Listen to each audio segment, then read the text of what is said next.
Entre Existencialistas es el podcast donde hablamos de la terapia existencial y la vida desde un punto de vista arrojado y humano, demasiado humano. Yo soy Brenda Reyes y esta primera temporada estaremos entre terapeutas existenciales mexicanos, conversando sobre qué piensan de la terapia y sus experiencias dentro y fuera del consultorio.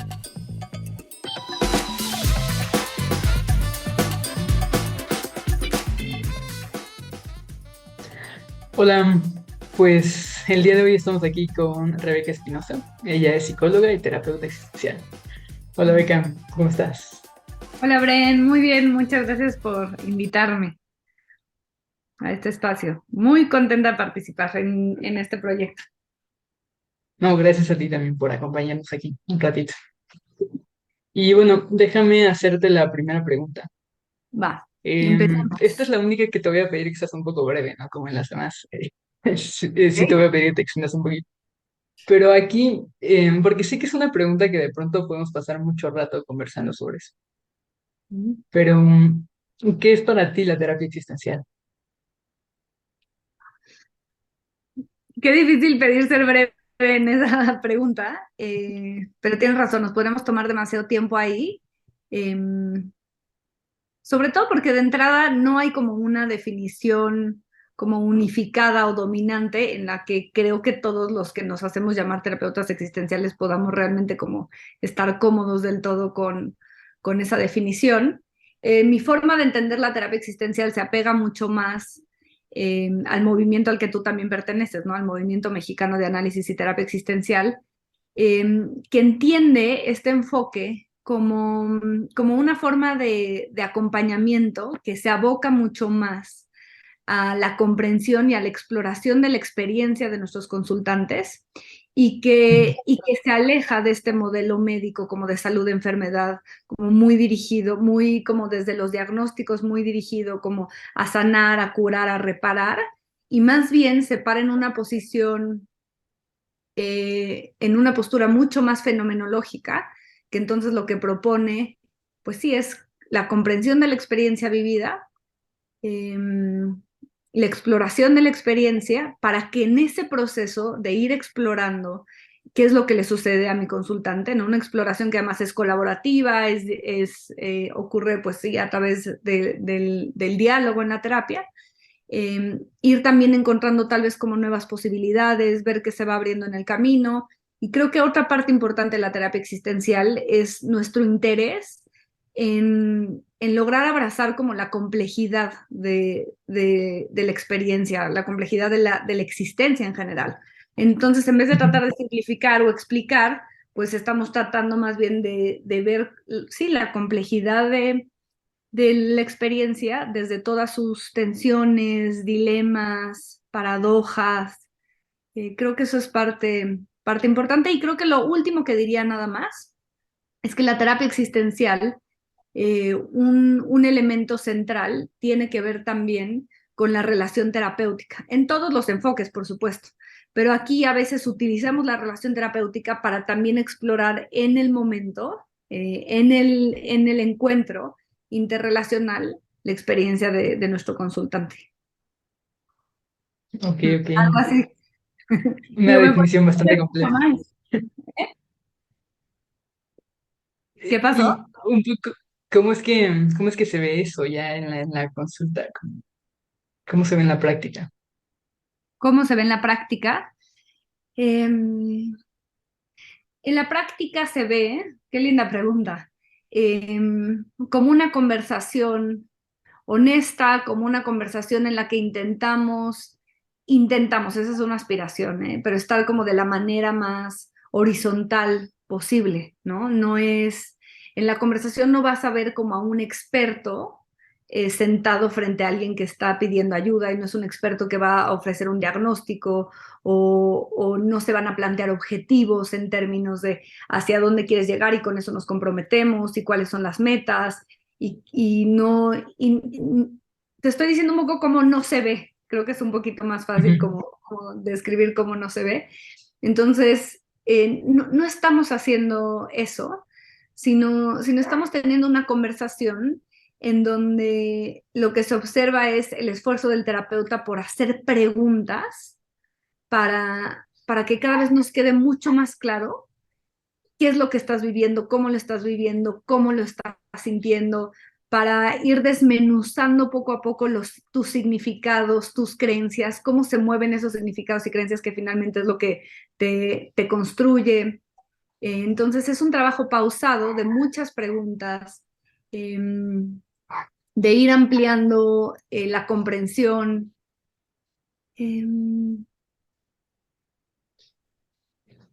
Sí, creo que se observa también como una conversación, Bren, en donde intentamos como no dirigir como el rumbo, ¿no? En donde intentamos no decir, tenemos que ir hacia allá o vamos para allá. De nuevo caigo en lo que no es, ¿no? Pero sí, creo que está más fácil explicarlo así. Entonces, tampoco es una postura como estar diciendo, no, por ahí no, Bren, o eso no está bien, no hay que corregir, o entonces va para acá, sino simplemente una conversación en donde estamos tratando de identificar, muy al estilo fenomenológico, que es precisamente eso, lo que aparece, lo que está ahí, lo que ya está, ¿no? Y no tratarlo de mover, sino tratarlo de observar, de ver todos los elementos que están alrededor de la experiencia, todo lo que está en juego. Entonces, se observa como pues a veces le llamamos en el movimiento mexicano de análisis y terapia existencial como una conversación poderosa, como una conversación en la que de repente llegamos a darnos cuenta de algo que ya estaba ahí, ¿no? Y que nos da un poco de mayor comprensión de cómo estamos, en dónde estamos. Y a partir de ahí ocurre muchísimo movimiento. Finalmente somos seres en movimiento y aunque no buscamos como tal, el objetivo no está de esa conversación en llegar a algo, en que entonces tú cambies lo que no estás pudiendo cambiar. Entonces mejor es eso, ¿no? Estamos explorando cómo estás, pero en esa exploración pues pasan muchas cosas y nos damos cuenta se amplía la perspectiva. Son conversaciones en donde de repente podemos como mirar desde otros ángulos, conversaciones muy, muy enriquecedoras, ¿no? Apasionantes también a momentos. Ok, ok. Me quedaba pensando un poco como en que, en la pregunta típica, ¿no? Como que en la pregunta que siempre acaba surgiendo cuando hablamos como de este tipo de cosas, es, ¿qué ocurre? Porque suena muy bien y cuando estamos hablando como de, a lo mejor de situaciones cotidianas o de alguien que tiene como, sí, como llega a terapia como un tema que no pareciera ser un tema como tan grave o que le ocasione como tantos problemas en su vida o que quiera conocerse más a sí mismo, tal. Pero sé que tú trabajas mucho, por ejemplo, con personas que tienen algún diagnóstico de algún TCA, ¿no? Como de algún trastorno de la conducta alimentaria. ¿Qué pasa ahí? O sea, como la terapia cambia, ¿no?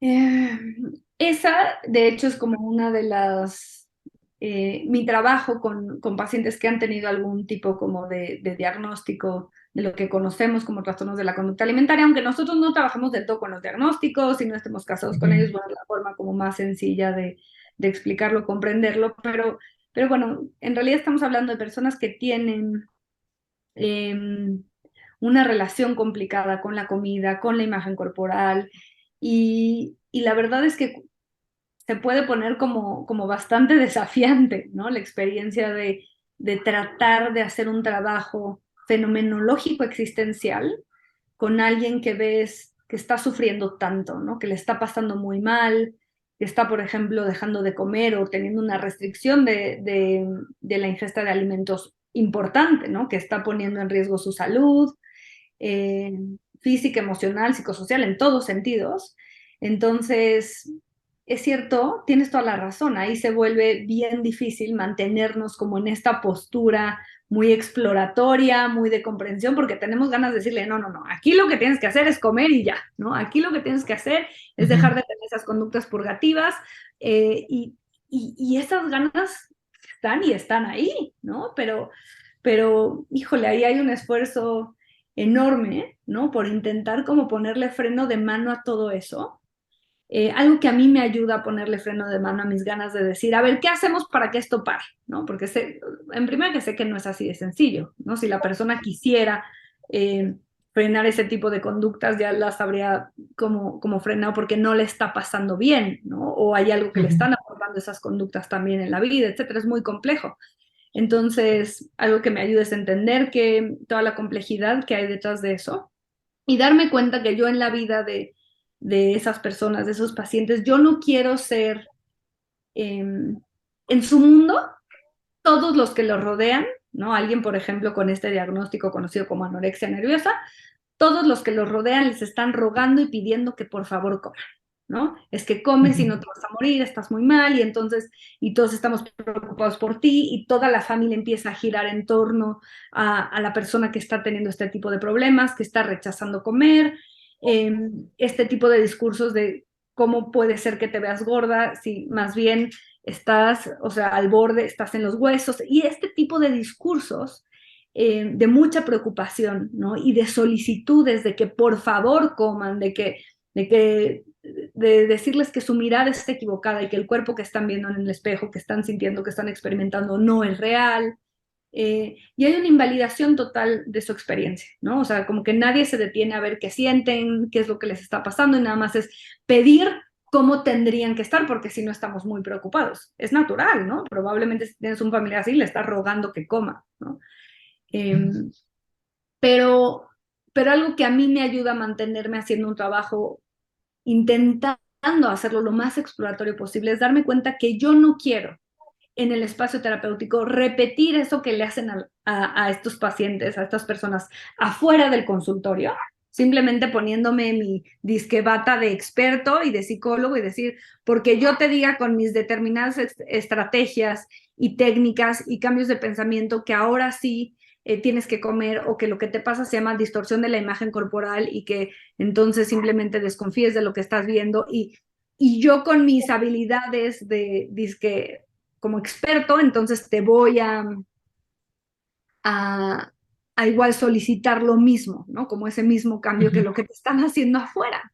Entonces yo digo, el espacio terapéutico no puede ser eso, yo quiero ofrecer otra cosa, ¿no?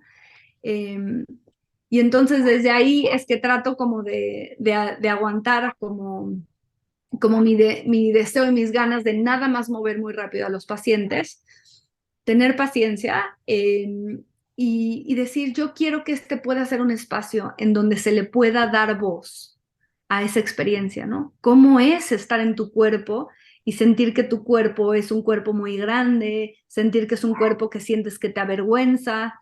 ¿Cómo es la sensación de vacío en el estómago? ¿Qué te provoca no comer? ¿Qué se siente? ¿Cuáles son tus angustias? Como ir con mucha calma para tratar de comprender eso, que no ha habido espacio para darle voz. Y poco a poco irnos moviendo. Algo que me gusta de la terapia existencial es que nos invita a considerar como las diferentes dimensiones del ser humano, ¿no? Como la física, la social, la personal, la espiritual, etcétera. Y entonces ahí es no quedarnos nada más con lo que podremos pensar la dimensión física, la comida, los síntomas, qué hacer, qué comer, qué no, el peso, etcétera, sino empezar a movernos y decir, a ver, ¿qué hay como la comprensión, Bren? La comprensión es como el objetivo, ¿no? Yo de verdad como que le digo a mis pacientes ¿qué, como qué porcentaje de tu día, de tu vida pasas pensando en temas relacionados con el cuerpo, con la comida, con tu imagen? Pues es la mayoría del día, ¿no? El 90% del día. Algunos dicen es que hasta sueño con eso, y toda mi vida está volcada hacia allá. Y entonces ahí es cuando ves como una existencia se va reduciendo, reduciendo en todas sus posibilidades, como a esos temas nada más. Y entonces ahí es cuando empezamos a decir, ok, ¿qué sucedió? ¿No? Por tener toda la atención nada más ahí, ¿qué es lo que has dejado de ver? Y entonces empezamos como a dar luz a todas esas otras cosas que hay ahí que duelen, cosas que han vivido, preocupaciones que hay, que, que no se están atendiendo, y poco a poco, Bren, es impresionante, pero sin que ese sea el objetivo, en cuanto le damos voz a todo eso que no se le ha podido dar voz en otros espacios, desde un lugar de muchísima apertura, hay veces que estas como conductas o síntomas o eso que a todos les angustia porque está en riesgo pues la vida de la persona, empiezan como poco a poco a perder fuerza también, a perder fuerza sin que la intención sea nada más ver cómo modificamos eso. Aunque es cierto que a veces es un trabajo eh, o sea, que cansa, que es frustrante, ¿no? Que de repente están ahí como nuestras ganas y nuestro deseo de ver mejor al otro, de que por favor ya haz esto, por favor, ¿no? Y híjole, sí, o sea, la verdad es que es bien, bien retador, pero algo que nada más, ya me extendí bastante, pero algo que también me ayuda, Bren, eh, a tratar de hacer un trabajo fenomenológico con estos pacientes, es darme cuenta que de todas formas, los manuales que hay, ¿no? Para el cambio como de conducta, etcétera, tampoco tienen los resultados que esperaríamos, ¿sabes?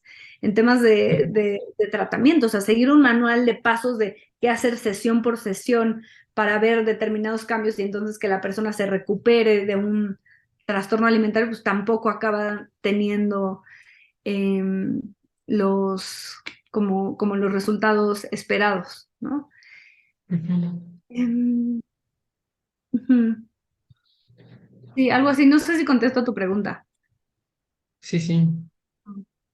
Y pensaba con esto que en estas como dos posturas dentro de la psicoterapia respecto al cambio, ¿no? Como hay psicoterapias que buscan un cambio lo más rápido posible, ¿no? Como 10, 12 sesiones, incluso como con un manual, sesión por sesión, qué es lo que hay que hacer, etcétera.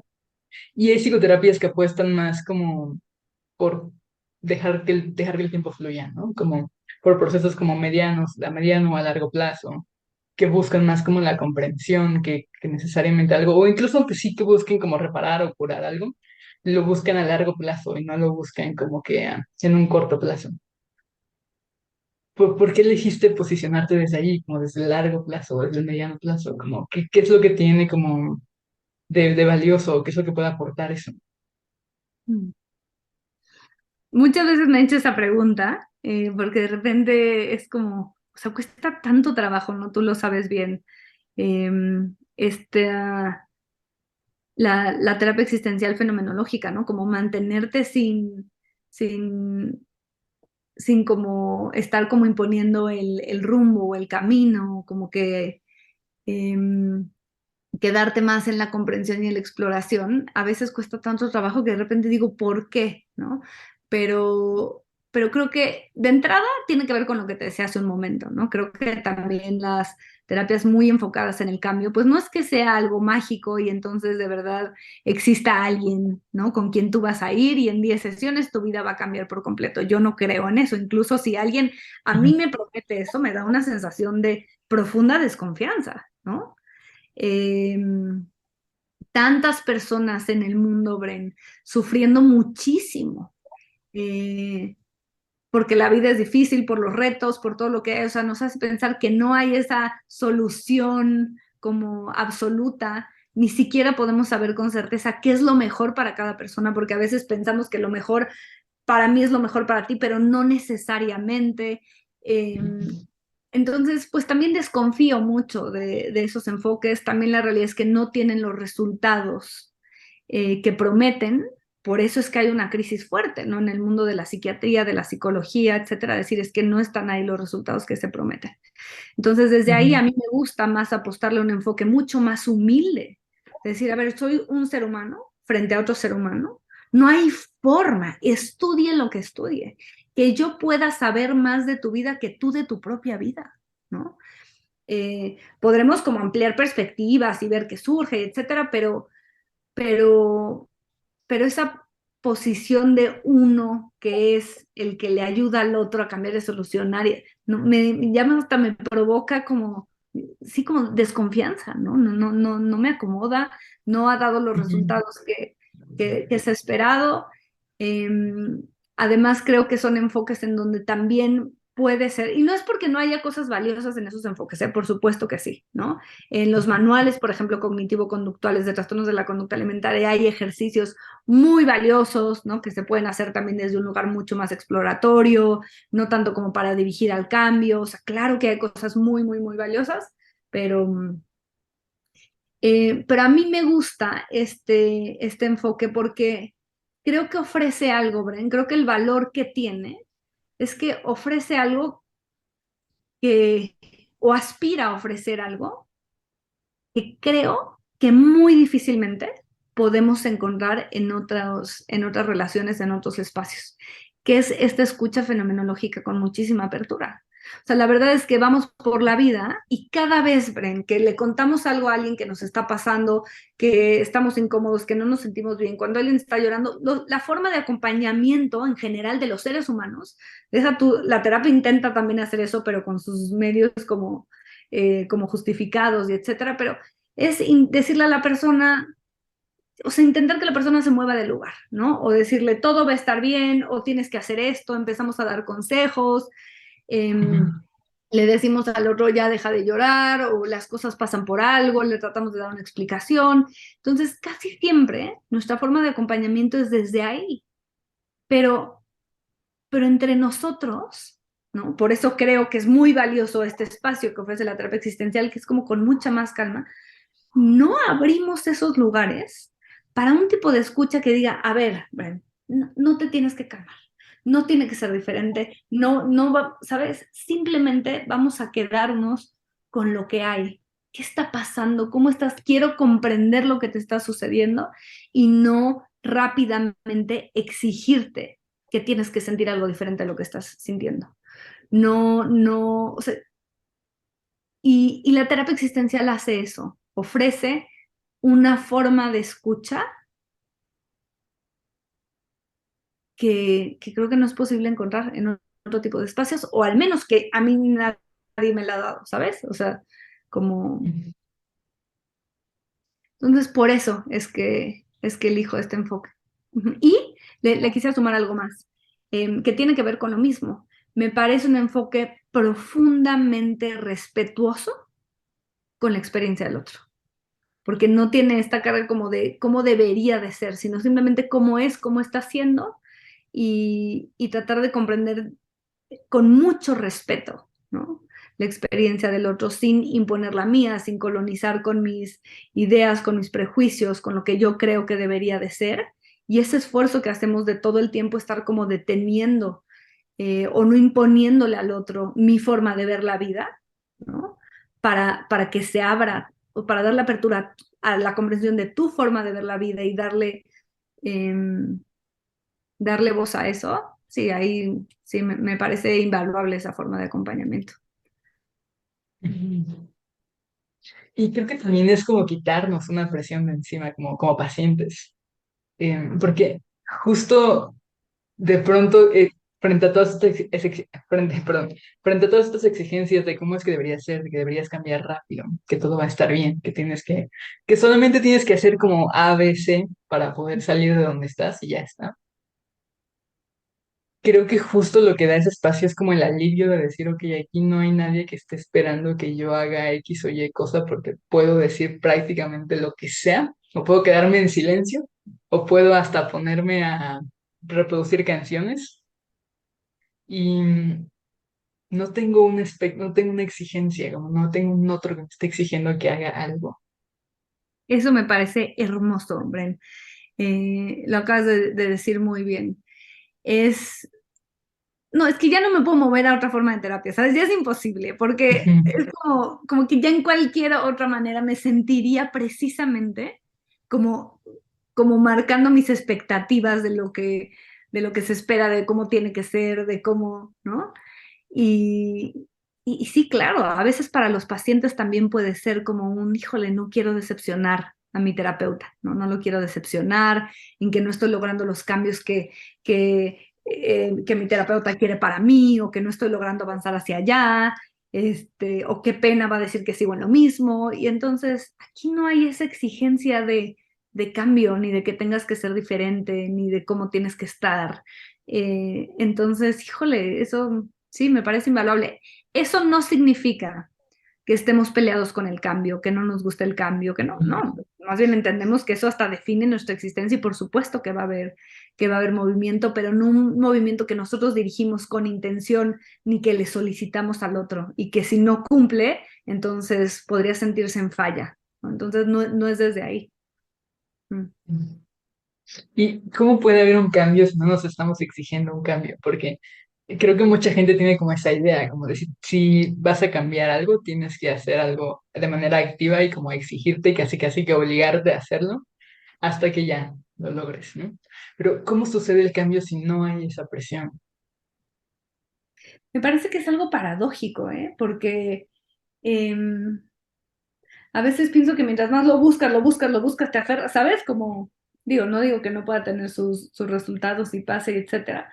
Pero aquí, em, bueno, es que de entrada podemos decir que todo el tiempo la realidad es que estamos cambiando y estamos en movimiento, ¿no? Eso es un hecho porque no somos seres fijos determinados como la tasa terminada. Pues no, o sea, me ocurren experiencias y entonces voy respondiendo de diferente manera, me voy construyendo de una diferente manera a partir de mis elecciones.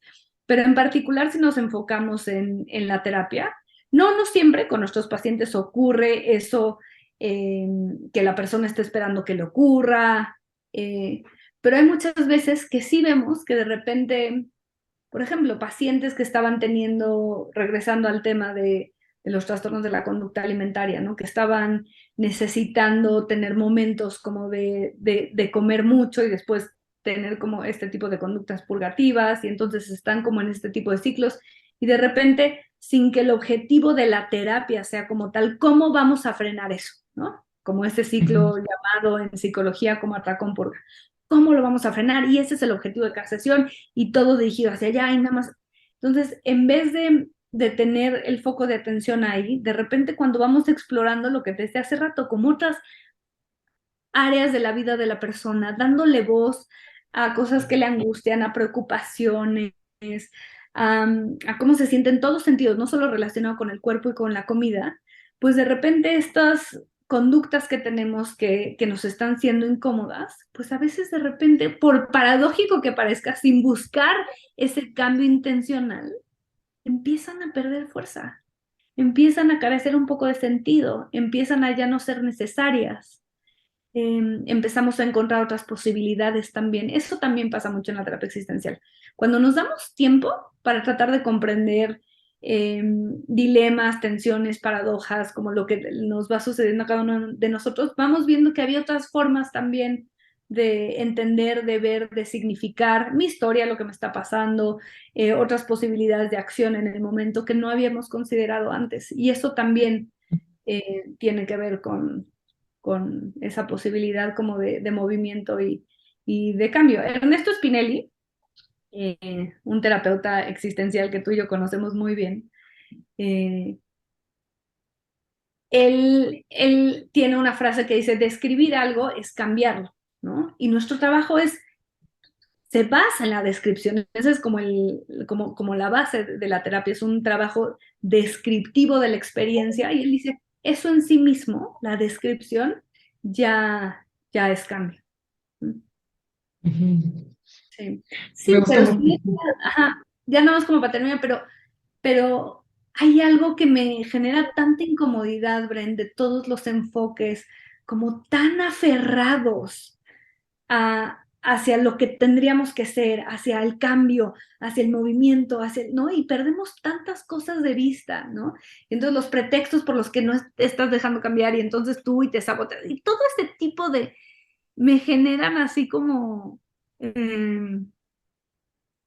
no sé, como mucho, no sé cuál es la palabra, como rechazo, no sé, no me gustan ese tipo de enfoques. Mm, Mm. mm, Incluso diría agobiante, ¿no? mm, Como que ya es echarle más sal a la herida, casi, casi. ujú. Sí, solicitarle a alguien que tiene que estar de un modo diferente cuando la vida está costando trabajo, se me hace durísimo, durísimo. Ahora, también es cierto que hay muchos pacientes que llegan diciéndonos, yo quiero hacer esto, necesito cambiar, ¿no? No es solo porque nosotros se lo solicitemos, pero también a mí me gusta mucho la invitación de la fenomenología existencial que nos invita a dudar de todo, ¿no? No es que yo no te quiera dar la solución a algo que te está haciendo sufrir, es que no la tengo, es que no sé cuál es la solución, es que no hay un manual para la existencia, no hay recetas, no hay...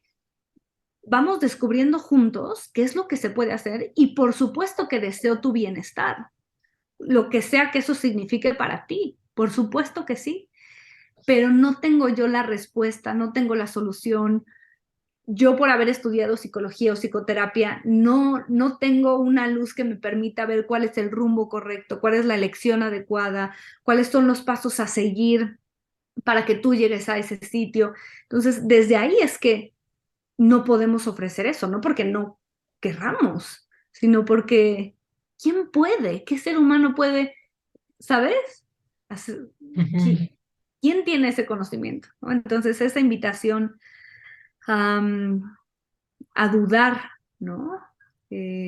A la que nos lleva la fenomenología me gusta mucho, me parece, sí, es una invitación a una postura, como te decía hace rato, como de mucha más humildad. Mm. Y creo que ahí es donde yo entro un poco en conflicto con la parte como de mi formación como psicóloga y mi formación como terapeuta existencial, ¿no? Como, porque por lo menos la manera como yo aprendí psicología en la universidad fue como muy desde el, no, es que sí tienes que saber. O sea, tú tienes que saber exactamente qué le está pasando, darle el diagnóstico correcto, Diagnóstico. Ujú. después saber si eso necesita como de la intervención de un psiquiatra, de la intervención de un neurólogo, de un nutriólogo, con quién vas a trabajar. Y necesitas saber un tiempo estimado en el cual la persona va a poder lograr los objetivos porque se lo tienes que decir en la primera sesión. Y necesitas tener un plan de acción que pones en marcha para llegar allí, ¿no? Y por supuesto que tú sabes perfectamente lo que le pasa a esa persona, porque para eso estudiaste psicología. Si no sabes lo que le pasa a esa persona, estás mal, ¿no? Y creo que justo la fenomenología nos invita a ponernos desde un lado completamente distinto. Pero me llama la atención justo que te presentes también como psicóloga y como terapeuta existencial. Un poco porque yo he dejado de presentarme como psicóloga a partir de esto, porque tengo ese, vivo con ese conflicto y quiero saber cómo lo has resuelto de alguna manera, te has reconciliado con esa parte. ¿Cómo lo llevas? Híjole, es una muy buena pregunta porque, de hecho, cuando empecé, con todo el mundo de terapia existencial, yo decía, ¿qué? O sea, era como tan diferente, ¿no? A lo que, a esta descripción tan clara que hiciste, ¿no? De eso que se nos exige como psicólogos, ¿no? De tener que saber, de tener las herramientas para ofrecerle al otro, de ofrecer diagnósticos. Em, y de repente sí es un cambio de perspectiva de 180 grados, ¿no? Es otro tipo de trabajo. Em, pero no me siento del todo peleada con la psicología. Tengo la sensación de que hay muchos enfoques que me han decepcionado, ¿no? Eh, pero no siento como que lo que estudié, por ejemplo, en esos 4 años, como que no me sirvió de nada o no me, ¿no? O sea, siento que te da unas bases también para comprender desde otros lugares al ser humano, ¿no? Aunque finalmente a mí me gusta la comprensión del ser humano que ofrece la perspectiva existencial, siento que me dio otras posibilidades también de comprensión. Em, Recuerdo que una vez una amiga con la que estudié psicología, que me dijo, ahorita me hiciste pensar en eso, me dijo, es que lo que tú haces, eso ya no es psicología, ¿no? Eso ya no sé qué es, pero eso no se puede llamar psicología. Y me acuerdo que al principio, como que dije, ¿qué? ¿Cómo? Si yo soy psicóloga y aparte soy...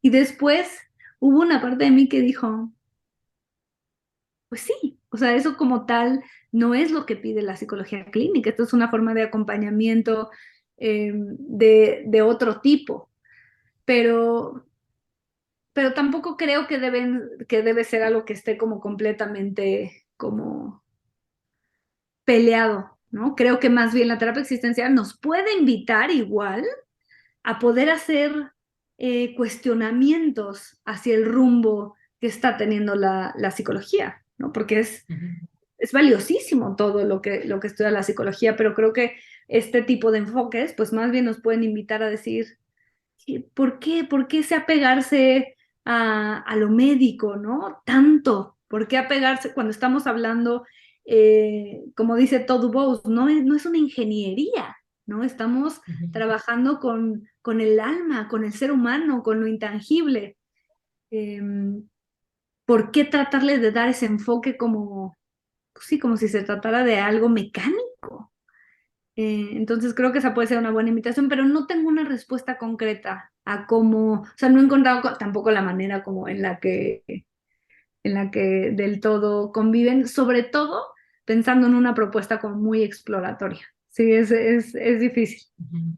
Pero, pero me gusta también cuestionar todo eso. Pensé una cosa más que nos solían exigir mucho como psicólogos, Brenda, que era la idea de que como psicólogos teníamos que ser como muy neutrales, muy objetivos, que los Sí, psicólogos no sí. juzgan. Y yo estudié pensando eso, perfecto. Yo dije, yo por estudiar psicología resulta que soy neutral, que ya no juzgo, que soy objetiva, y los psicólogos no juzgan. Y de repente llego a un lugar donde me dicen, oye, en tanto ser humano, ¿no?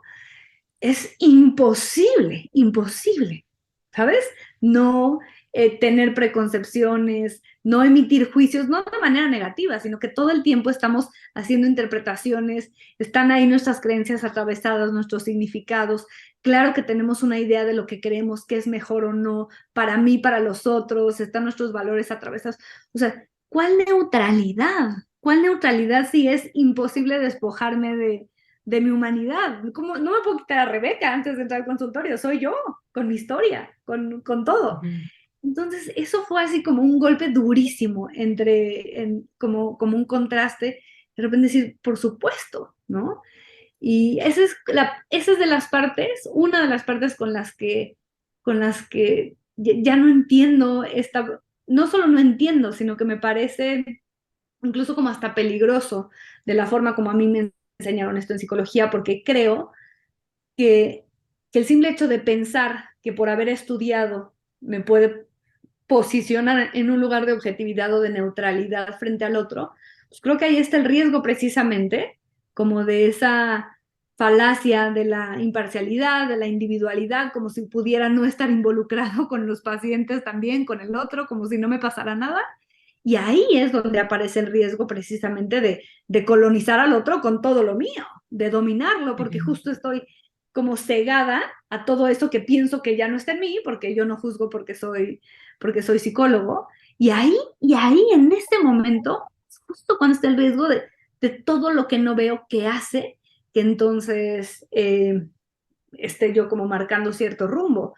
Me parece mucho más honesto un enfoque que te dice, no te puedes quitar a Rebeca, pon atención en las creencias, los significados, los prejuicios, las suposiciones de Rebeca, ¿no? Las ideas de verdad, los valores, lo que desea para el otro, para entonces tratar, al menos si ya lo vi, o de ponerle signos de interrogación, de cuestionarlo, que a mí me gusta mucho más la idea de ponerle signos de interrogación que el paréntesis de la famosa epoge, ¿no? Cuestionar todo eso para decir, ok, eso para mí, pero no sé para el otro.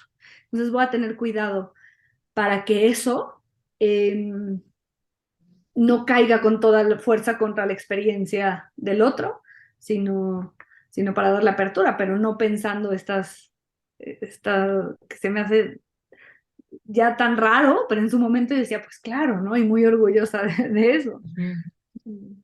Sí, porque te lo crees y crees que lo que tú estás pensando es neutral y es objetivo. Y a mí me pasó, o sea, la primera práctica en el círculo que me preguntaron como, ¿y tú cuál es tu actitud natural, no? ¿Qué es lo que piensas? ¿Cuál es la reacción? Y yo así, no, pues yo reacción personal no tengo. O sea, yo lo que tengo es que creo que lo que acabo de contar es que tiene un problema que tiene que arreglar, ¿no? Y según yo, esa era una postura súper neutral, eh, Sí. y muy evidente que no tenía nada que ver conmigo, ¿no? Ujú, exacto.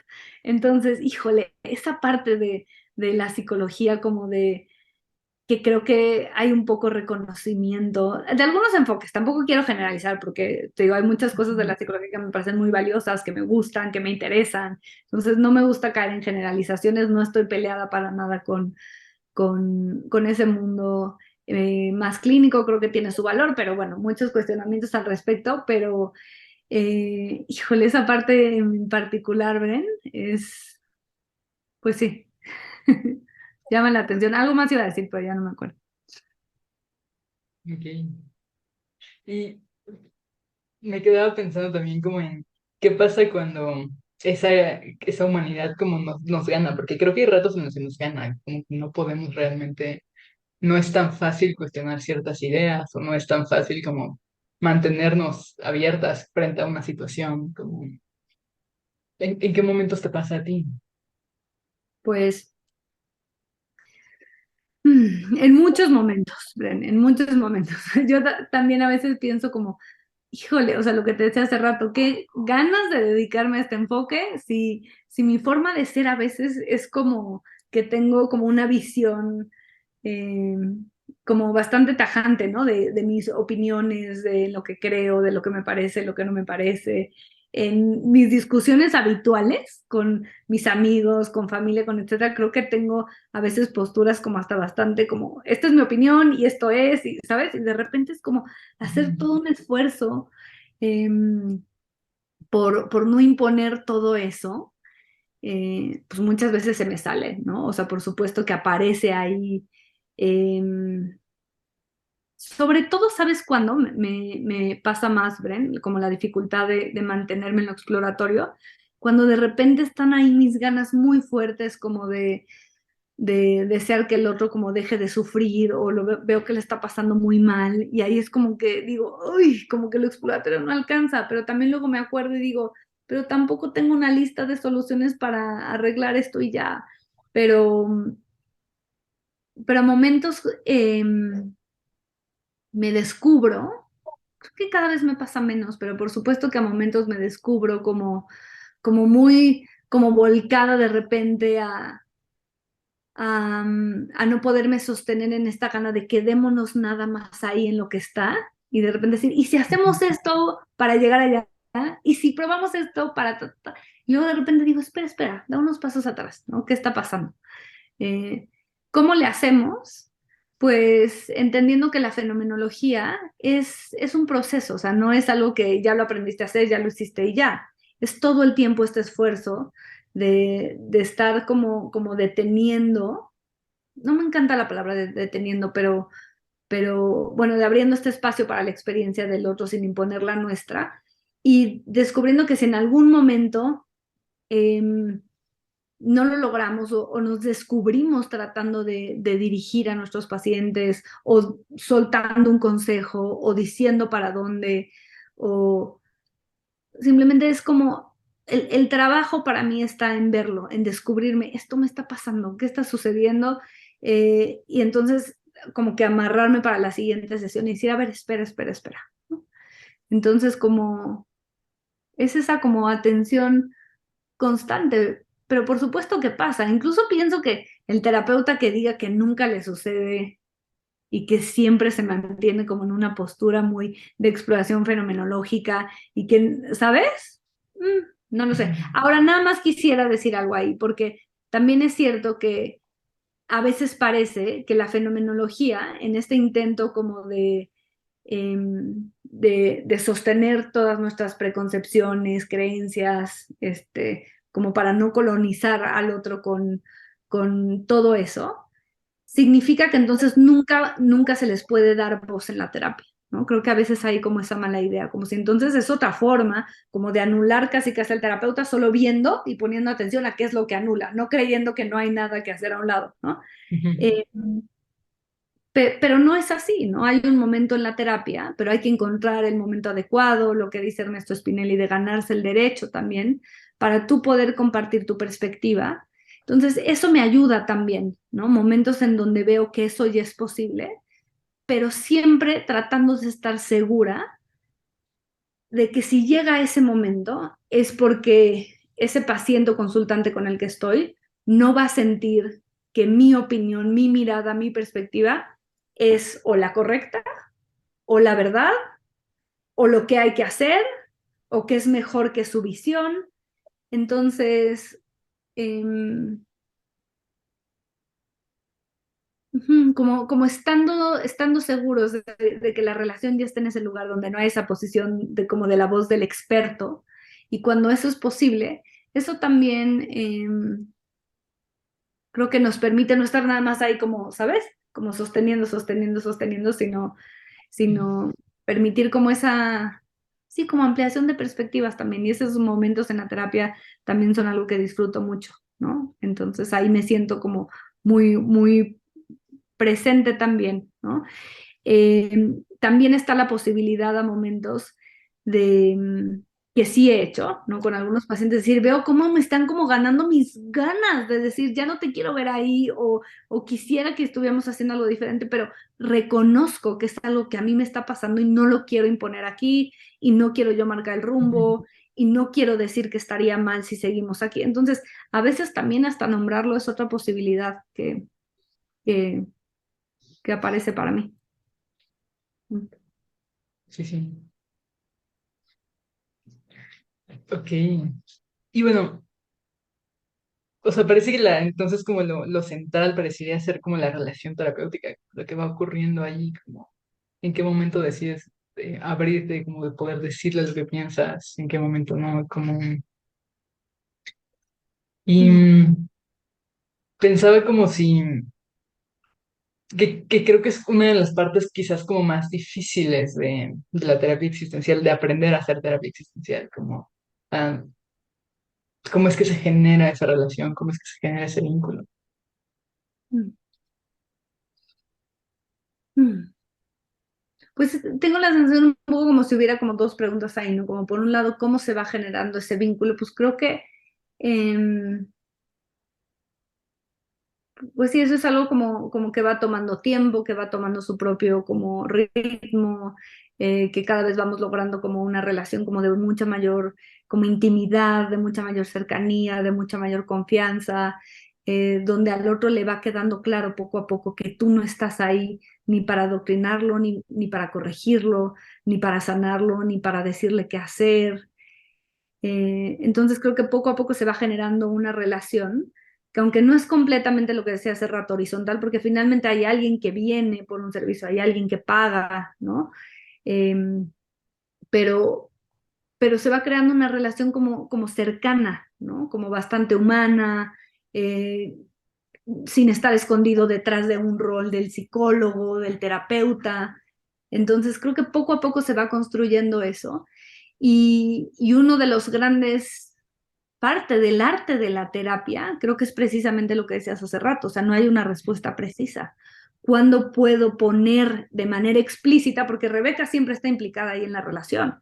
Incluso lo que Ujú. cada paciente dice o no dice, lo que omite y cómo lo dice, tiene que ver ya en sí mismo con mi presencia, ¿no? Con el hecho de que sea una terapeuta mujer de determinada edad, o sea, desde ahí ya estoy, o sea, ya la conversación está influyendo, ¿no? Como, eh, entonces, creo que es un arte, porque no hay una respuesta precisa, saber en qué momento puedo de manera explícita, entonces sí compartir un poco más de mi mirada, de mi visión, de lo que yo creo, eh, pero, pero, pero con ese cuidado de que no se vea como una voz autoritaria o impositiva, ¿sabes? Mm, O como lo que tendría que ser. Pues ahí hay que tener muchísimo cuidado. Creo que hay muchos terapeutas que se adelantan a compartir.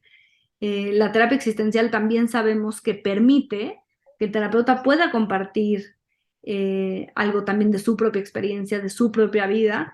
Ese es un recurso al que yo suelo no recurrir tanto, honestamente.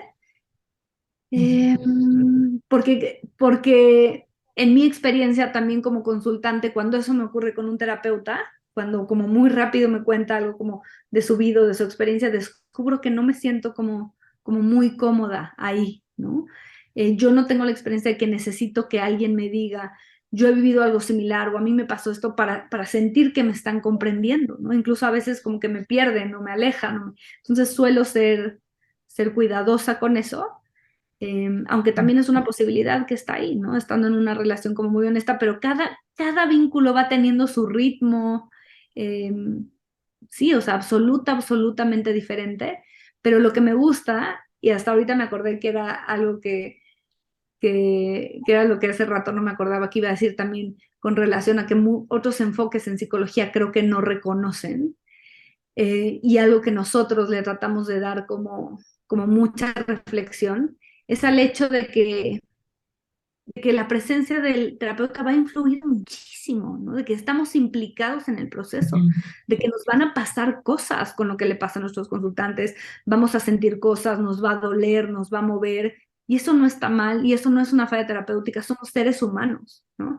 Estamos implicados ahí, ¿no? La experiencia del otro me va a transformar, eh, la relación terapéutica me puede transformar, ¿no? Tiene ese potencial transformador también para el terapeuta, porque estoy implicado, porque estoy involucrado ahí, no puedo no estarlo, ¿no? No puedo estar nada más ahí como ejerciendo un rol sin estar ahí. De hecho, no solo no puedo, la terapia existencial nos invita a estar desde ese lugar de muchísimo involucramiento con el otro. Entonces, esa es otra parte que me gusta mucho de este enfoque.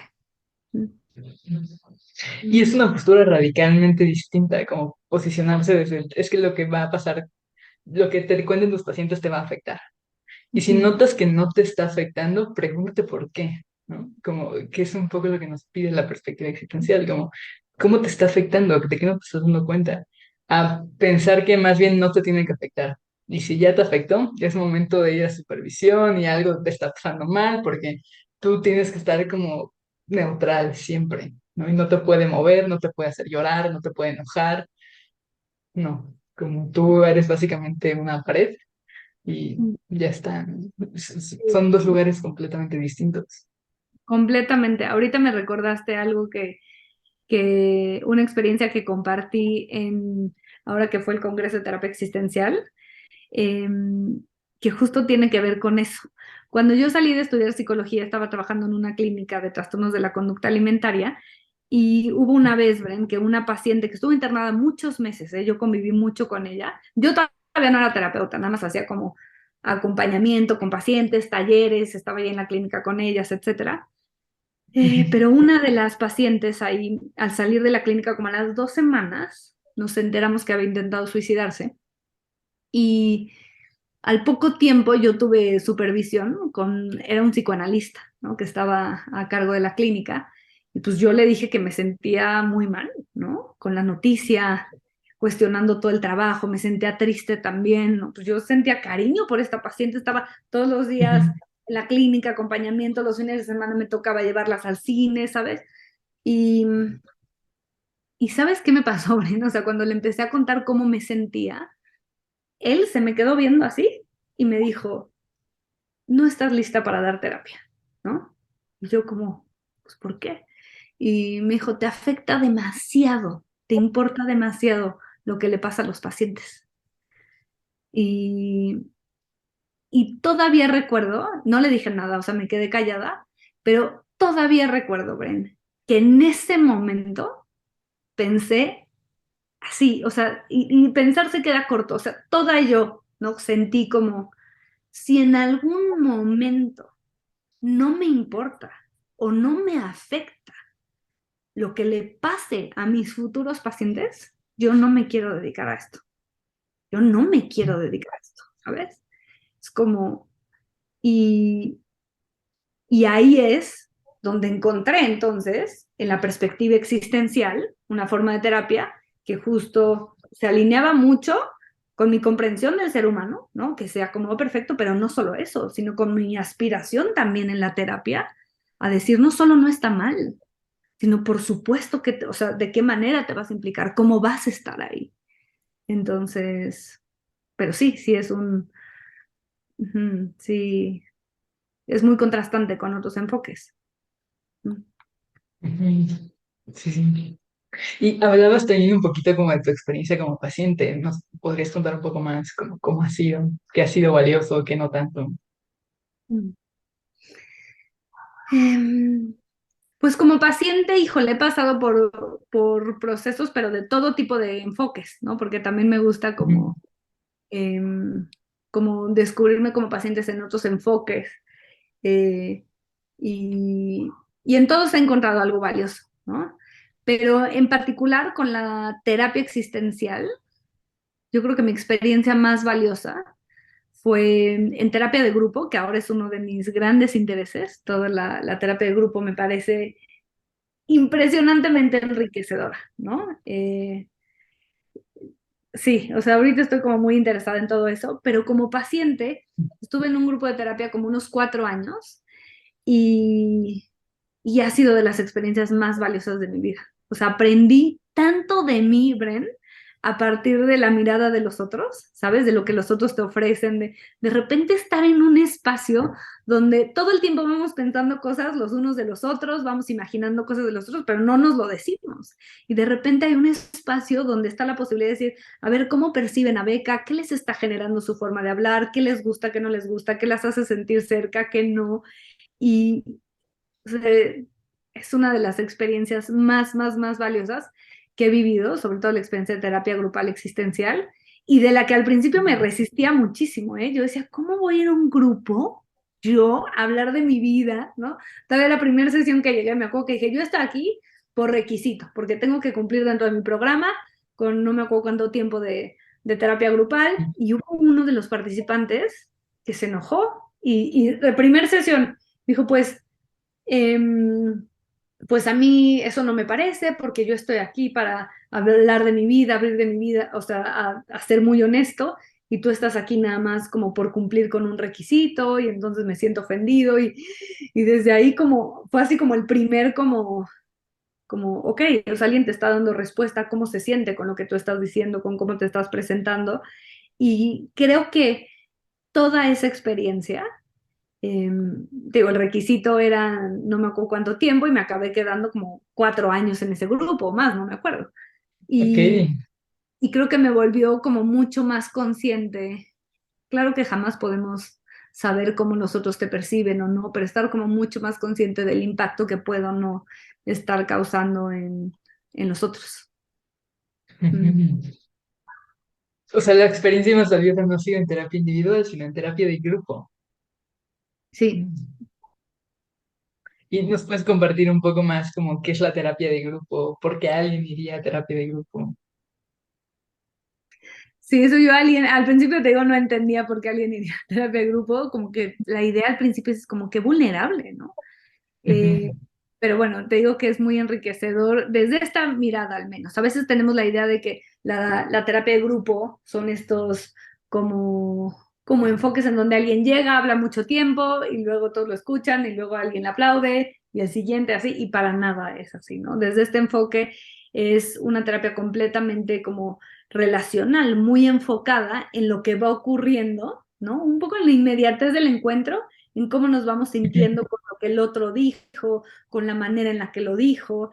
Entonces, más que centrarse en el contenido, ¿no? En lo que cada uno de los participantes pone o dice o cuenta de su propia experiencia, no es que se haga a un lado, pero no está tan centrado en la historia, en el contenido, sino en las interacciones, en cómo nos percibimos, en cómo... Entonces se vuelve una posibilidad de pues sí, como de aprender de ti, ¿no? De cómo otros te miran, de tú también ponerte en lugares vulnerables, de poderle decir al otro, cuando tú haces esto me generas tal cosa, de poner atención a qué te generan unos, qué te generan otros, con quiénes sientes más afinidad, con quiénes menos.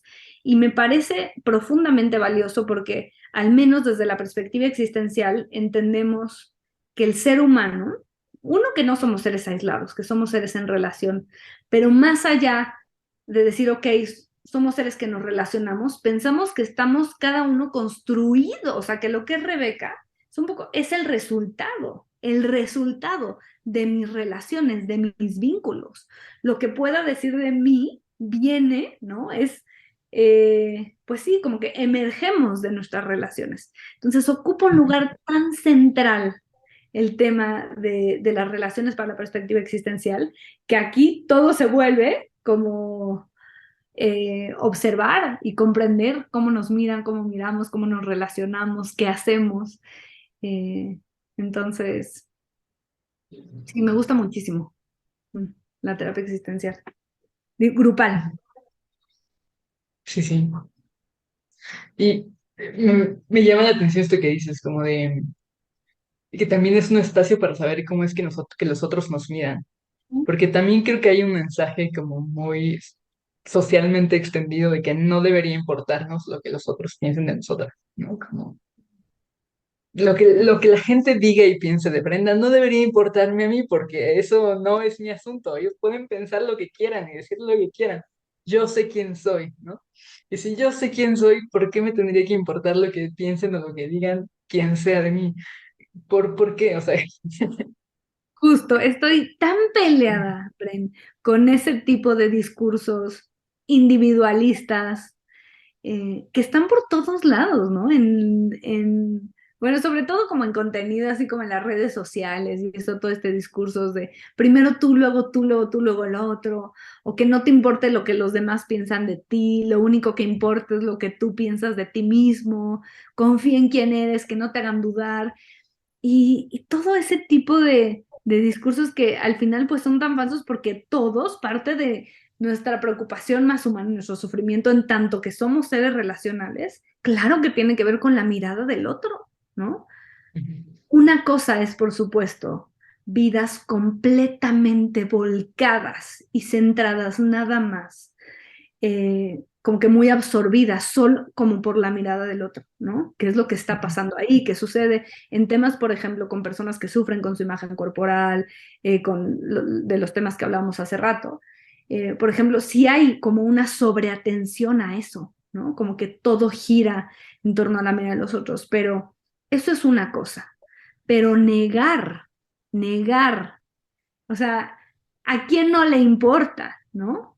Lo que los otros piensen de nosotros, ¿a quién no? Y, y nos importa porque además queremos, en tantos seres relacionales, pues queremos ser aceptados, queremos ser amados, queremos ser vistos, queremos ser reconocidos, ¿no? Qué bueno también que nos importe, ¿no? Imagínate un mundo, Bren. Por suerte eso no es posible, que no nos importe, afortunadamente. Es un discurso que no se sostiene y que todo el mundo intenta y que además más bien sienten que fallan porque les acaba importando lo que opinan, ¿no? Los otros. Pero imagínate un mundo en el que de verdad a nadie le importara lo que los otros piensan de sí mismos, donde a nadie nos importara qué piensan nosotros de mí. ¡Qué miedo! ¡Qué sí, es una miedo! Yo no pesadilla eso. quisiera vivir en ese mundo, ¿sabes?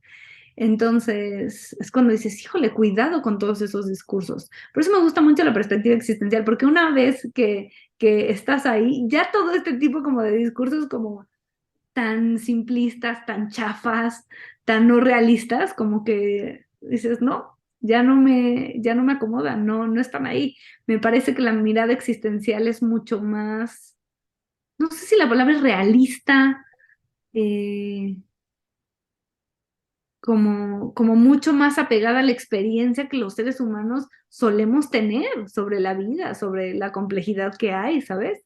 Y nuestras posturas Ujú. idealistas o también muy individualistas también, como de no necesitar a los otros, ¿no? Como de ser muy independientes, que también son aspiraciones con las que hay que tener muchísimo cuidado. Mm. Claro. Y bueno, quería preguntarte, como estamos hablando mucho como de la terapia existencial y ves como qué es lo que hace falta para que la terapia existencial crezca en México, como cuáles son los desafíos a los que nos estamos enfrentando. Mm. Pues sí, creo que, pues sí, de entrada el principal desafío que enfrenta la terapia existencial es que necesitamos ser más, ¿sabes? Ujú. Eh, porque es un movimiento donde estando ahí adentro yo siento como, ves, somos muchos los que nos gusta, pero necesitamos que crezca. Pero creo que el gran desafío es precisamente esto que estamos diciendo, que ofrece una mirada que va en oposición o en contra de muchos discursos que ahorita tienen mucha fuerza, ¿no?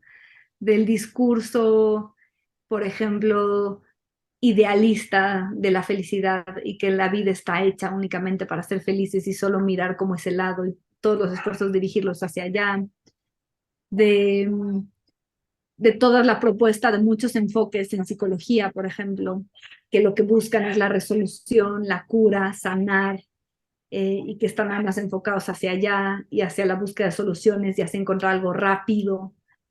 Entonces, híjole, por ahí va el gran desafío, ¿no? Que de repente es una postura que está diciendo, pues es por otro lado, ¿no? Lo que nos hace falta a los seres humanos es escucharnos. Son espacios de apertura para la comprensión. Nos hace falta acompañarnos desde un lugar honesto, sin imponerle al otro un rumbo y un hacia dónde y ciertas.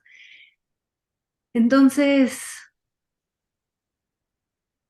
sí, ese es un gran desafío, ¿no? Creo que es muy fácil caer en todo este mundo que va muy rápido, que trata de encontrar soluciones, pero y sí, o sea, y ese desafío nos vamos a seguir enfrentando, o sea, creo que vamos a seguir siendo pocos los que digamos, pues me atrevo a apostarle a otra postura que no va por ahí, ¿no?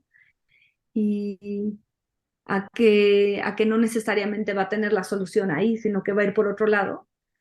Pero bueno, yo me sigo casando con esa postura porque creo que en las otras, eh, o en la manera habitual como vivimos, pues al final nos vamos dejando muy solos, Bren, muy solos con nuestra experiencia, ¿no? Cuando siempre nos relacionamos con nosotros como lo que debería ser, como deberías estar, y no simplemente nos quedamos con lo que es, hoy, pues sí, como muy solos. De por sí, nunca nadie va a comprender al 100% nuestra experiencia, lo que sentimos, nadie va a ver el mundo, oler, sentir, escuchar, nadie lo va a sentir como nosotros, de por sí, ¿no? Pero, pero si ni siquiera hacemos el esfuerzo por acercarnos lo más posible a esa experiencia del otro, pues nos vamos como, sí, como abandonando, ¿no? Pero bueno, pues sí, ese es un gran desafío que ahorita me viene a la mente, pero hay muchos, ¿no? Ajá, es una postura también que cuestiona mucho de los discursos, no solo dentro del campo de la psicología, sino también con relación al ser humano. Entonces a veces no nos gusta escuchar, ¿no? Como ese tipo de propuestas. Ujú. Pensando en eso, como qué le dirías si es que nos está escuchando alguien que está en sus últimos semestres de psicología, buscando como qué maestría estudiar, en qué enfoque dedicarse, como, Mm. por qué elegir este? Mm. Recuerdo algo que una vez me dijo una terapeuta cuando estaba estudiando psicología y no sabía muy bien por qué enfoque irme. Sabía que no quería estudiar psicoanálisis, aunque la mayoría de mis maestros habían sido psicoanalistas en la carrera, pero yo no estaba cómoda ahí y recuerdo que ella me dijo, lo primero que tienes que hacer es buscar, me dijo, cada enfoque tiene una filosofía específica, una forma de comprender al ser humano, ¿no? Encuentra un enfoque cuya visión del ser humano se acomode contigo. Recuerdo que eso me dijo.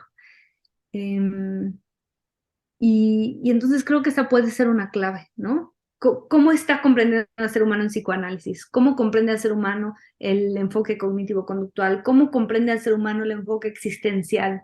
Entonces, mi invitación sería como adentrarse un poco a conocer la perspectiva existencial, la mirada que ofrece desde todos estos grandes filósofos, ¿no? Eh, que dedicaron su vida a estudiar la existencia humana, ¿no? La condición humana, y que nos ofrecen una manera de, de entender la vida humana que cuando la escuchas dices, híjole, o sea, así me he sentido tantas veces, siento que se apega a mi experiencia, ahí está, y entonces que esa pueda ser una posible vía para decir, esto coincide tal vez con mi forma de ver al ser humano, aquí puedo estar cómodo. Y sí, abrirse a ver otras opciones también, ¿no? Y abrirse a cuestionar mucho de lo que aprendimos en psicología. em, y conocer sobre todo sobre fenomenología. Tengo la idea, Bren, que, que estudiar sobre fenomenología existencial y formarse en la práctica de escucha fenomenológica, aunque después sigas con otro enfoque, modifica por completo tu forma de estar con los pacientes. Entonces, también haría esa invitación. No, no necesariamente es que solo puedes ser terapeuta existencial si quieres este otro enfoque que cuestiona tanto de los otros. tú al final te puedes decir, yo quiero ir por otro lugar que está más centrado en la búsqueda de soluciones, etcétera, pero ya me entrené, ¿no? Ya estudié, ya entendí cuál es esta posibilidad de acompañamiento, de escucha, de cercanía, ¿no? De un poco lo que hablamos hoy, todo lo que hay en esta mirada que te amplía también tu forma de comprensión del ser humano, etcétera, y llevarte eso a tu otra forma de hacer terapia también, ¿no? Creo que esa igual es otra posibilidad, ¿no? Mm. Sí, sí. Sí, es como una extra, de alguna manera, como poder aprender ese tipo de escucha. Sí, a mí me pasó que estando aquí ya no me es posible sentirme cómoda, ni quiero, ¿sabes? Ujú. En otros lugares, ¿no? Esta es la forma que me gusta, la que me parece que más, lo que te decía hace rato, la que más respeta la experiencia del otro, en la que encuentro tantas cosas valiosas que aquí estoy cómoda. Pero también entiendo que pueda no ser la postura para todos, ¿no? Cada postura Ujú. tiene cosas valiosas, pero creo que sí vale la pena, sin duda alguna, si vamos a dedicar nuestra vida y o sea, nuestra vida laboral a trabajar desde un enfoque, pues conocer otros, ¿no? Y saber qué más opciones hay y ver qué nos pueden ofrecer otros enfoques, aunque vayamos a pertenecer en el que estamos. O sea, creo que otro de los grandes desafíos eh, es que, es que no se conoce tanto, ¿no? Es que hay que darlo más, o sea, como dar a conocer más esta perspectiva. Yo la conocí en el último semestre de la carrera de psicología, imagínate. Mm. Y Sí. encontré tantas cosas valiosas ahí que dije, ya, de aquí soy, ¿no? Y de ahí ya no me he movido y aquí probablemente seguiré. Eh, y pensar en que pude tal vez ni siquiera haber conocido este enfoque, ¿sabes? ¿No? Hasta me asusta. Yo lo conocí haciendo un trabajo, o sea, como un trabajo para una materia de introducción a la psicoterapia, porque ni siquiera estaba en el plan de estudios, o sea, como Por no curiosa, era algo que se enseñara, sí. se te da. Yo no sé si hubiera llegado, si no fue porque en una clase alguien invitó de hecho a Jackie, yo lo escuché hablar 2 horas y dije, Ujú. ¿qué es este mundo del que yo nunca había escuchado hablar? Filosofía existencial, ¿qué son estas ideas que se me revolucionó todo, Brain, todo? Ujú. Y esa misma semana me inscribí en el Círculo de Estudios en Terapia Existencial a estudiar la formación. Dije, si me gusta, me quedo, si no me salgo, y a ver qué. Y ya entré y no me voy a ir. Pero bueno, qué Sí, bueno que sí. tú fuiste curiosa también, ¿no? Eh, Y que creo que llegaste. eso nos pasa mucho, o sea, como el llegar al CIREX como diciendo, bueno, si me gusta me quedo, pero me voy a quedar nada más el primer año, un semestre, a ver qué es esto. Y mucha gente se termina quedando años. Ujú. Sí, es muy apasionante la perspectiva, la mirada, lo que ofrece, en, en todo sentido, ¿sabes? Tanto toda la filosofía, ¿no? Pues sí, acaba siendo también algo que ya no, que trasciende el ámbito, no sé si es tu experiencia, pero tengo la sensación, al menos en mí, que es algo que acaba trascendiendo el ámbito como laboral y terapéutico, ¿no? Finalmente Ujú.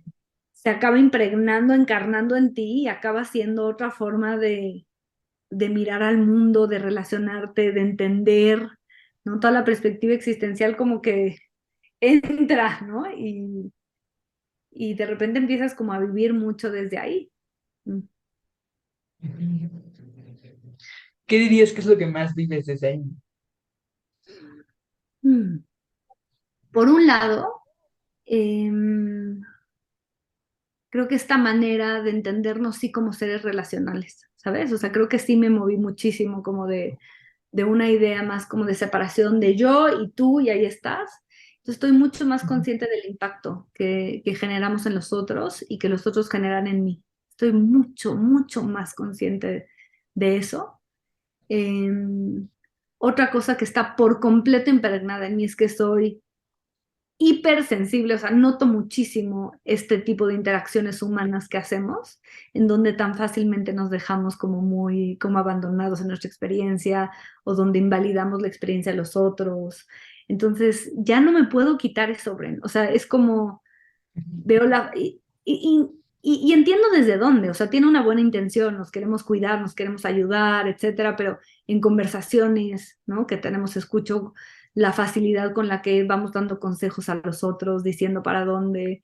Entonces creo que tiendo a ser como mucho más cuidadosa con eso en mis relaciones.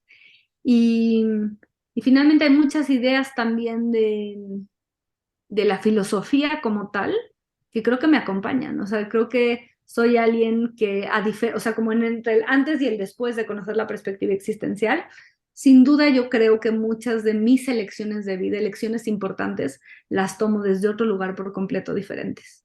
Porque es como si estuviera muy consciente como cada cosa que elijo, ¿sabes? Estoy como Ujú. si va construyendo una Rebeca diferente, ¿no? Y yo estoy creando este proyecto de quién voy siendo y como apropiándome mucho de eso y siendo responsable de en el sentido existencial, ¿no? O sea, de responder de mis elecciones, de lo que hago con mi vida, de qué tipo de persona quiero construir, de qué manera Ujú. cada cosa que hago impacta o no a los otros. Creo que algo que también se me quedó y está muy en mí es este mirar a las otras personas también como no de una forma fija o determinada, ¿no? En el consultorio no como un diagnóstico, no como algo que ya te quedaste ahí, pero también con los otros, ¿no? Como este recordar que todos somos, que no estamos fijos, ¿no? Que somos posibilidades, que no estamos determinados por nuestro pasado, por lo que hemos hecho. Y, y creo que eso también me acompaña bastante. Mm, sí. Mm. Ok. Pues creo que me dejas pensando en muchas cosas, Beca. Me Mm, gustó mucho la conversación que hemos tenido hasta ahora y soy muy consciente de que tenemos ya como poco tiempo, entonces quisiera ir como cerrando, mm. pero antes que nada quiero preguntarte como por último, si hay algo que tengas en mente como para este año, para 2023, em, de lo que quisieras hablar, algún proyecto, algo que quieras compartir. Mm. Bueno, antes de eso, también decirte que sí, yo también he disfrutado mucho nuestra conversación. Me quedaré yo también con más reflexiones. Muchas gracias, Bren. Em, y pensando con relación a proyectos, más bien lo que me pasa es que siempre suelo estar, o sea, como que tengo muchos intereses, entonces siempre estoy como estudiando de algo más o viendo algo más. Entonces ahorita no Ujú. tengo como un proyecto en concreto, como de quiero escribir X libro o quiero, ¿no? Em, pero este año lo quiero dedicar mucho a todo el tema relacionado con integración de procesos no ordinarios de conciencia, o sea, integración de procesos eh, de personas que han tenido experiencias con psicodélicos, seguir estudiando sobre toda la investigación, ¿no? Que está creciendo cada vez mucho más de terapia asistida con psicodélicos. Ahorita estoy como bastante interesada en eso, interesada también en temas corporales, en temas como de conciencia corporal, de encarnación, bueno, embodiment en inglés, eso me ha interesado mucho. Estoy muy en eso, pero sí, o sea, creo que no tengo un proyecto en concreto general, sino seguir con mi práctica privada, con la terapia de Ujú. grupo, con la formación en grupos que estamos dando también, que he disfrutado muchísimo. Em, Bueno, tengo el proyecto de en este mes, estos meses, próximamente ahora sí acabar mi tesis del doctorado, que ha sido todo un camino muy largo donde lo he pausado muchas veces, he regresado, me he ido por unos otros intereses, he vuelto. Entonces ese es un proyecto de este año importante también. Em, Básicamente eso. Ahí estoy. Ok, ok. Suena interesante. La Ujú. parte, sobre todo la parte de los psicodélicos, la parte como del movimiento. Y qué bueno también que ya vayas a terminar la tesis. Mm. Sin duda será como todo un cierre.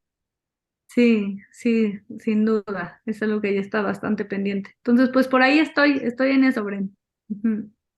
Vale, vale. Y nos quieres dejar como dónde te podemos encontrar en redes sociales. Mm. Pues en redes sociales tengo el Instagram, que abrí el año pasado, ya finalmente esas cosas que te resistes, me dices, bueno, va y está bien. Es rebeca.psicoterapia y pues básicamente ahí me pueden encontrar dando clases en el Círculo de Estudios en Terapia Existencial, que es como mi segundo hogar. Entonces ahí estoy y creo que básicamente ahí, Bren. Mm. Vale, pues muchísimas gracias, Beca. No, Me muchísimas pareció una gracias a conversación. ti. Muchas gracias a ti, un gusto siempre platicar contigo, convivir contigo, compartir nuestro interés, nuestra pasión por esta perspectiva. Gracias por invitarme a tu proyecto también y tenía ganas antes de cerrar igual de pensando en los desafíos de la terapia existencial y cómo necesitamos difundir más una mirada que encontramos tan valiosa. Te quería felicitar también por este maravilloso proyecto porque siento que eso necesitamos, ¿no? Como impulsar y que haya como más plataformas en las que podamos estar hablando de esto, ¿no? Y que se pueda ir como esparciendo por ahí. Entonces, muchas gracias, Bren. Gracias a ti. Me parece una conversación muy interesante. Creo que la van a disfrutar mucho las personas que les van a escuchar. Esperemos que así sea. Te mando un abrazo, Bren. Un abrazo, Beca. Bye. Bye.